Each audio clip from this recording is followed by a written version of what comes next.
Okay guys, I hope so आपको पूरा course बहुत अच्छा लगा होगा। कुछ चीज़ें हैं जो भी रहती हैं हमने कवर करनी है, तो उसके लिए भी ये वीडियो बना रहा हूँ। प्रॉम्प्ट लाइब्रेरी क्या होती है बेसिकली? प्रॉम्प्ट लाइब्रेरी वो होती है बेसिकली कि आपने जिस तरह से एक लाइब्रेरी क्या होती है, बुक्स लाइब्रेरी की बात करें, आप यूनिवर्सिटी में जाते हैं, लोकल लोकल कम्युनिटी में जो आपकी लाइब्रेरी उसमें जाते हैं, आपके स्कूल की कॉलेज की लाइब्रेरी है, तो वहाँ पर होता है क्या बेसिकली आपके पास बहुत ज़्यादा बुक्स होती हैं एज ए रेफरेंस, जो कि आप उसको रीड कर सकते हैं, अपनी नॉलेज में इजाफा कर सकते हैं और उसको अपनी ज़िंदगी में एज ए एक्शनेबल टिप्स जो है उसको एडवाइजेबल एडवाइसेस के तौर पर ऐड करके अपने जो डेली रूटीन के टास्क हैं उसको बेहतर करते हैं, अपनी ज़िंदगी को बेहतर करते हैं। आपकी किताब आपका बेहतरीन दोस्त होता है, ठीक है। तो बेसिकली प्रॉम्प्ट लाइब्रेरी एक चीज़ होती है। प्रॉम्प्ट लाइब्रेरी क्या होती है? जिस तरह आपने लाइब्रेरी में बहुत ज़्यादा बुक्स रखी होती हैं, प्रॉम्प्ट लाइब्रेरी में आपने अपने बहुत ज़्यादा प्रॉम्प्ट्स रखे होते हैं। ठीक हो गया। आपको किसी भी चीज़ के लिए प्रॉम्प्ट चाहिए, वहाँ पे जाएं, अगर आपने लिख के रखा हुआ है तो वहाँ पे जाके आप उस पर्टिकुलर प्रॉम्प्ट को निकालें, उसको टेस्ट करें। उसके साथ आपने ये चीज़ लाज़मी, हमने जैसे लास्ट वीडियो में डिसाइड किया तो बताया था मैंने आपको, आपने ये चीज़ देखनी होती है कि वो प्रॉम्प्ट चैट जीपीटी या किस एआई टूल के लिए सबसे अच्छा काम करता है।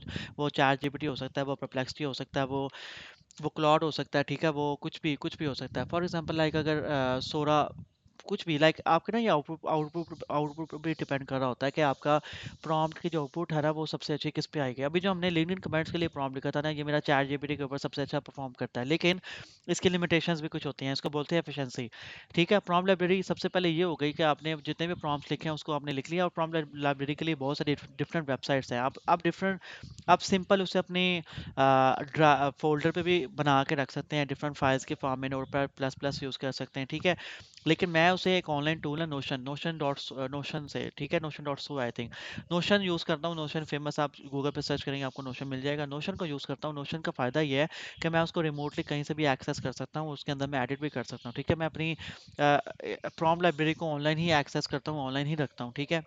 हाँ, ऑफ़लाइन भी आपके पास होने चाहिए, लेकिन उसका मकसद ये होता है कि मेरे पास मोस्ट अपडेटेड कॉपी होनी चाहिए। तो कभी भी मेरे ज़हन में कुछ आया, मैं कहीं काम कर रहा हूँ, मैं अपने पर्सनल लैपटॉप पे कर रहा हूँ, ऑफ़िस के लैपटॉप से कर रहा हूँ, कहीं भी कुछ भी काम कर रहा हूँ, तो मुझे वहाँ पे ये चीज़ डिफ़ाइन करनी पड़ती है कि मैंने लाइक जो मैंने उस प्रॉम्प्ट में कुछ भी चेंज किया, तो मेरे पास अपडेटेड फ़ॉर्म ही या कॉपी ही हो प्रॉम्प्ट की, जो कि मैंने यूज़ करनी है, ठीक है। तो अभी जितने भी आपने प्रॉम्प्ट्स बनाने हैं, ये नहीं सोचना कि ये घटिया, ये इतना अच्छा नहीं है, ये इतना अच्छा लिखा नहीं गया, तो मैंने फिर भी आपने उसको लिख के रख लेना, क्योंकि आपके पास बेसिक वेरिएंट होगा, फिर ही आप उसको बेहतर कर सकते हैं with the passage of time.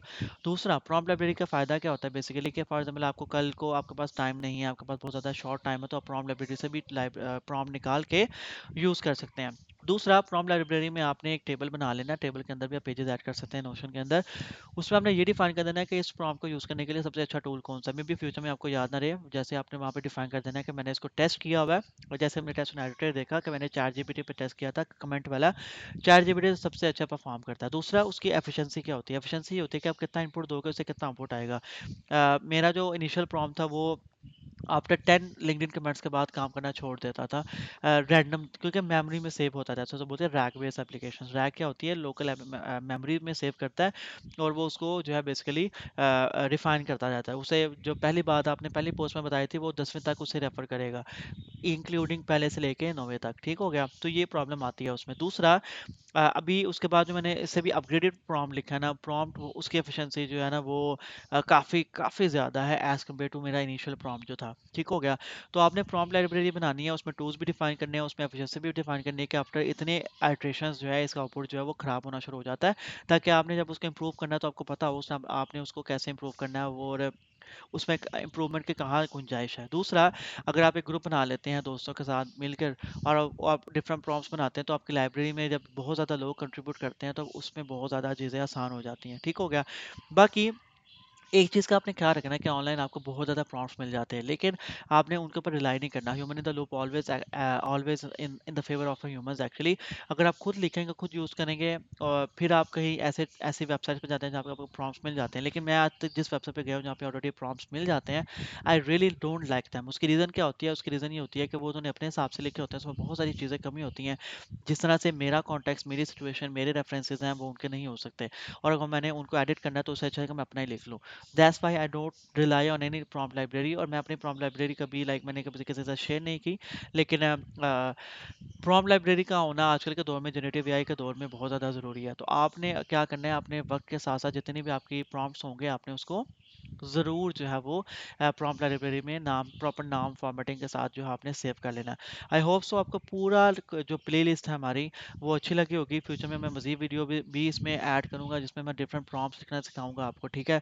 कुछ बहुत सारी बेसिक टेक्निक्स हैं, जो जो एलएलएम्स क्या होते हैं, डिफरेंट चीज़ें हैं जो एक बेसिक है, ठीक है। और वो भी हम फ्यूचर में कवर कर लेंगे, ठीक है।